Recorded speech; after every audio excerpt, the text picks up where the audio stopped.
दोस्तों और मेरे प्यारे विद्यार्थियों, लास्ट क्लास में हमने कंडीशनल स्टेटमेंट्स के तीनों टाइप्स के बारे में हमने डिस्कस किया था। अब हम प्रोग्रामिंग के एक नए कंसेप्ट यानी कि आइट्रेशन, जिसे हम जनरली लूप के नाम से भी हम उसको जानते हैं, जो कि आइट्रेशन एक प्रोग्रामिंग कंसेप्ट का एक इम्पोर्टेंट पार्ट्स है, जिसमें हम एक ब्लॉक ऑफ कोड को रिपीटेटिव वे तक उसको क्या करते हैं, एग्जीक्यूट करवाते हैं एक स्पेसिफिक कंडीशन के फॉल्स ना हो जाने तक। अगर हम इस कंडीशन ना देंगे तो लूप जो है वो इनफाइनाइट वे में रन करता रहेगा और एक क्या हो जाएगा, मेमोरी फुल हो जाएगी, तब तक वो रन होता रहेगा। तो हम आइट्रेशन का यूज़ क्यों करते हैं? तो आइट्रेशन का यूज़ है कि कोई कोड मल्टीपल टाइम्स रन करना चाहिए। जैसे कि यहाँ पर हम एक ऑब्जेक्टिव ले रहे हैं कि एक प्रोग्राम जो है हमें इस तरीके से क्रिएट करना है कि उसमें 1 to 10 नंबर जो है वो हमारे क्या होने चाहिए, आउटपुट स्क्रीन पे हमारे प्रिंट होने चाहिए। आइदर 1 to 10 या फिर हम M1 से M2, यानी कि एक इंटीजर लेट्स 51 ले लिया और दूसरा हमने 65 ले लिया, तो 51 to 65 हमारे इंटीजर्स जो है वो यहाँ पे प्रिंट होने चाहिए। तो आज हम इस वीडियो में जो बात करेंगे वो फोर लूप की बात करेंगे। हमारे आइट्रेशन के तीन टाइप्स है, for loop, while loop and do while loop. तीनों की एक अलग टाइप का सिंटैक्स है और तीनों के यूजेस भी जनरली अलग अलग है। कभी कभी ऐसा है कि कुछ प्रॉब्लम्स जो हैं हम ओनली फोर से कर पाए, या कोई अकेला वाइल से कर पाए, या कोई अकेला डू वाइल से कर पाए। या ऐसा भी है कि कुछ प्रॉब्लम्स ऐसे भी होते हैं जो हम तीनों से यूज कर सकते हैं। तीनों के अपने अपने जो है सॉल्व करने के अलग अलग वेव्स हैं। तो उस वेव्स को हमें क्या करना है, उसको यूज किस तरीके से किया जाता है वो हमें यहाँ पर सीखना है। तो आइए हम इस प्रोग्राम को एक बार लिख लेते हैं कि क्या है, किस तरीके से हम इस प्रोग्राम को अप्रोच करते हैं।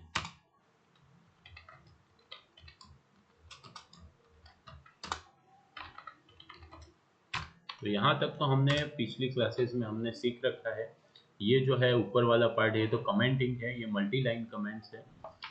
हम यहाँ पे आगे किस तरीके से चाहते हैं, तो हम यहाँ पे जनरली 1 to 10 के लिए कर रहे हैं, बट हम फ्यूचर पर्पज के लिए हम ले लेते हैं, यूजर से दो इनपुट ले लेते हैं। एक इंटीजर हम M1 ले लेते हैं, दूसरा M2 ले लेते हैं। अब हमें पता है कि यूज़र जो है वो ऐसा भी हो सकता है वो M1 इंटीजर को या ऐसा भी हो सकता है कि यूज़र जो है वो M1 इंटीजर बड़ा ले ले या फिर M2 इंटीजर बड़ा ले ले। अगर दोनों में से कोई भी बड़ा ले ले, उस हिसाब से हमें इस प्रोग्राम को क्या करना है, एग्जीक्यूट करना है। तो हम चाहें तो यहाँ पर स्टार्ट कर लेते हैं। एक पहले हम यूज़र से इनपुट ले लें, cout enter two integer values. तो टू इंटीजर वैल्यूज यहाँ पे हम ले लेते हैं। सी इन, सबसे पहले हम M1 को ले लेते हैं और उसके बाद हम M2 को ले लेते हैं। तो सबसे पहले हम बात करते हैं कि अगर M1 बड़ा होता है, M1 अगर ग्रेटर देन M2 है, तब हमें थोड़ा प्रोग्राम अलग तरीके से रन करवाना है और एल्स में अलग तरीके से यहाँ पे रन करवाना है। तो सबसे पहले हम यहाँ पे फोर लूप का स्टेटमेंट रन करवा लेते हैं। यहाँ पे फोर क्या है, फोर के अंदर तीन चीजें होती है। पहला होता है इनिशियलाइजेशन, इनिशियलाइजेशन होता है, यहाँ पे मैं शॉर्ट फॉर्म ले लेता हूँ, इनिशियलाइजेशन। दूसरा जो है वो हमारा होगा कंडीशन, कि किस कंडीशन तक ये कोड जो है वो रन करेगा। और तीसरा जो है वो इंक्रीमेंट और डिक्रीमेंट, दोनों में से कोई भी हो सकता है यहाँ पे, या कोई स्पेसिफिक हमें किस तरीके से उस वैल्यू को चेंज करना है। तो यहाँ पे हम चेंज वैल्यू भी हम लिख सकते हैं। तो यह तीन तरीके से है। यहाँ पे फोर लूप को हमें समझ लेना है कि इसका सिंटैक्स किस तरीके से है। तो जब तक ये कंडीशन हमारी ट्रू होगी, तब तक फोर के अंदर प्रेजेंट जो कोड है वो हमारा क्या होगा, कंटिन्यूसली वे में हमारा रन करेगा। तो सबसे पहले हमें इसको इनिशियलाइज कर लेना है।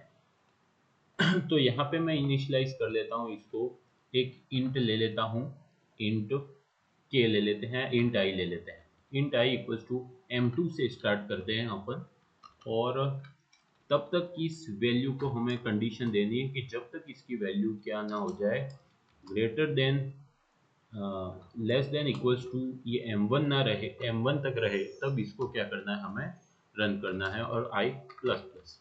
तो यहाँ पे अगर आप देखें तो क्या किया है हमने, तो यहाँ पे हमने किया है कि जो स्मॉल वैल्यू है उसको हमने i में असाइन कर दिया है, और m2 को i में असाइन कर दिया, और ये i जो है फर्स्ट टाइम कंडीशन जब रहेगी चेक करेगा, उस ट्रू होगी तो अंदर जाएगा।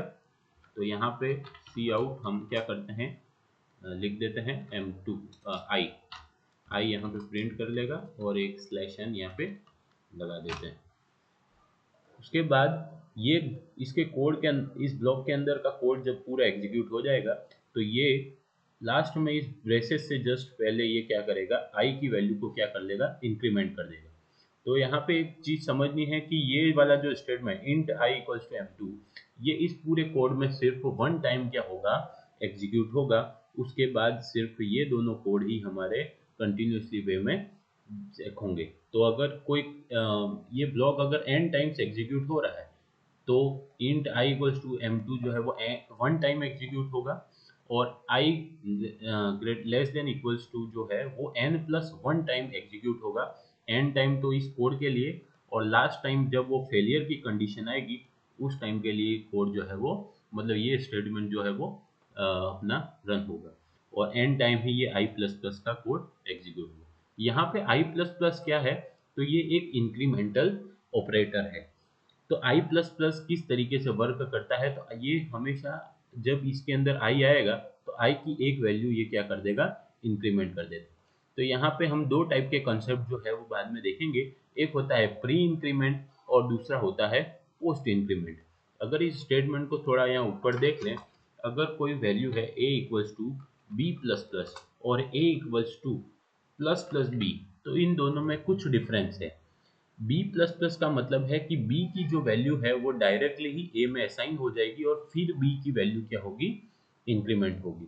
यानी कि ये जो है वो हमारा क्या बात करें, पोस्ट इंक्रीमेंट है।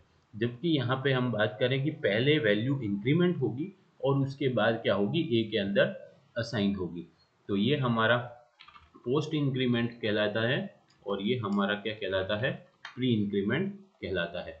तो यहाँ पे ये स्टेटमेंट कुछ इस तरीके से b equals to b plus one, इसको दो अगर पार्ट्स में हम इसको ब्रेक करें, तो इस ऊपर वाले का, तो a इक्वल्स टू पहले b हो रहा है, और फिर क्या हो रहा है, b equals to b plus one हो रहा है। तो इन दोनों स्टेटमेंट का कंबाइंड फॉर्म क्या है, ये a equals to b plus plus है। और वही हम बात करें नीचे वाले स्टेटमेंट की, तो यहाँ पर सबसे पहले क्या हो रहा है, b की वैल्यू इंक्रीमेंट होगी, b equals to b plus one होगा, और फिर a की वैल्यू, a में b की वैल्यू जो है वो हमारी स्टोर होगी। तो यहाँ पे प्री इंक्रीमेंट इस तरीके से, प्री मतलब पहले इंक्रीमेंट होगा फिर असाइन होगा, और पोस्ट इंक्रीमेंट में पहले असाइन हो जाएगा और फिर बाद में क्या होगा, इंक्रीमेंट होगा। तो यहाँ पे हमने इस कोड को रन कर लिया है। अगर एल्स में हम इस कोड को ले लेते हैं,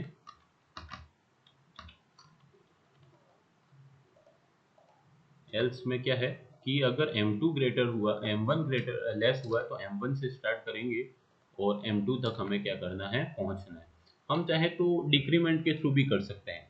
डिक्रीमेंट के थ्रू कैसे, m2 और कंडीशन हम रिवर्स कर देंगे m1 तक।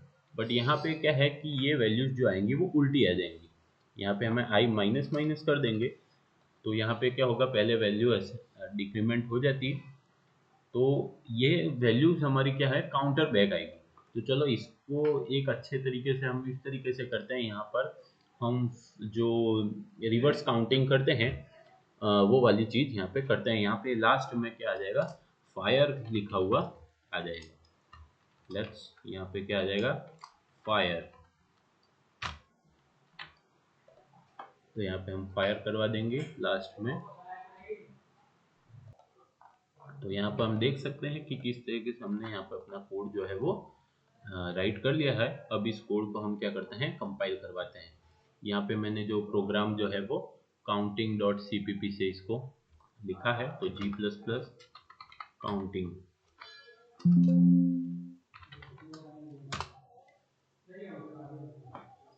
तो यहाँ पर हम देख सकते हैं कि अपना कोड जो है वो क्या हो गया, सक्सेसफुल कंपाइल हो गया है। इसे अब हम एग्जीक्यूट करवाते हैं। तो एंटर टू इंटीजर वैल्यूज, तो सबसे पहले हम डाल देते हैं फर्स्ट और सेकंड वैल्यू हम 10। तो यहाँ पर वैल्यूज जो है वो रिवर्स आई है। यहाँ पे क्या हो रहा है, m2 जो है वो हमारा ग्रेटर है। तो अगर m2 हमारा ग्रेटर होता है तो क्या होगा, नीचे वाला कोड हमारा रन होगा। अगर नेक्स्ट करते हैं हम a.exe, अगर हम पहले दे दें 15 दे दें और नीचे हम 5 दे दें तो क्या होगा, 5 6 7 8 9 10 11 12 15 आ जाएगा। तो यहाँ पे आ गया है 5 6 7 8 9 10 11 12। तो इसी चीज को हम चाहे तो स्लैश एन न लगा करके स्लैश टी का भी यूज हम कर सकते हैं। स्लैश टी में क्या होगा, बीच में जो स्पेस आएगा वो टैब जितना आ जाएगा। तो लेस,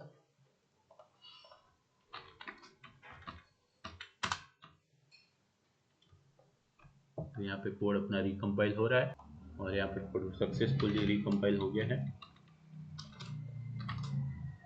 तो हम डाल देते हैं पहले 10 और नेक्स्ट डाल देते हैं 1। तो 1 2 3 4 5 6 7 8 9 10। उल्टा अगर करना चाहे तो भी कर सकते हैं।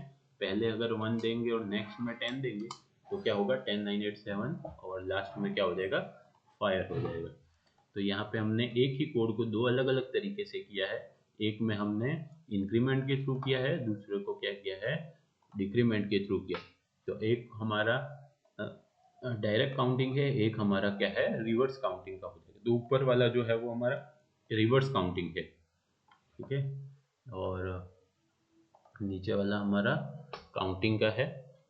अगर आपको कोड अच्छा लगे तो हमारे चैनल को लाइक करें, कमेंट करें और सब्सक्राइब करें जरूर। और अगर आपकी कोई प्रॉब्लम्स है तो नीचे कमेंट बॉक्स में थ्रू हमें यहाँ पे भेजें। Thank you.